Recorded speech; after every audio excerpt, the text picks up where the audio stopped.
It's time to shift power. My name is Renata Co Alvarenga.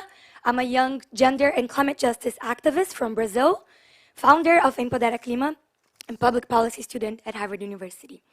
I'm here to close this event and remind us all that while we are here in this highly privileged space of COP26 in the United Kingdom, there's thousands of young women and girls in the Global South who are not able to access high-quality education because they're helping their mothers help to carry gallons and gallons of water and walking miles and miles because of the droughts in their local communities, because of the effects of climate change.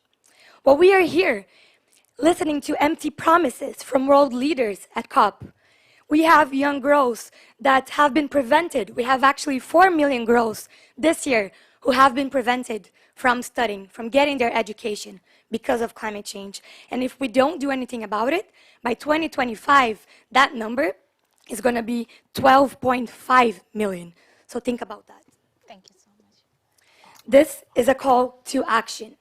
COP26 is the opportunity that we have to implement gender transformative education. So I'm here standing on behalf and speaking on behalf of thousands of young leaders who have written recommendations for COP leaders of the UN Climate Change Convention. So we ask decision makers to recognize and prioritize quality education in climate action. We ask you to take a gender transformative approach in ACE, Action for Climate Empowerment.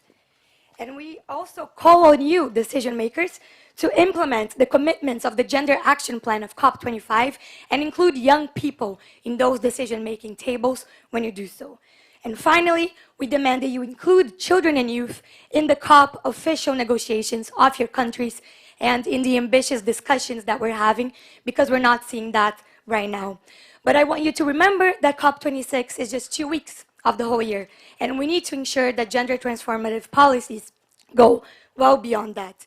So finally, we call on governments to develop nationally on their NDCs, on their national determined contributions, and include young people, gender transformative approaches when they do so.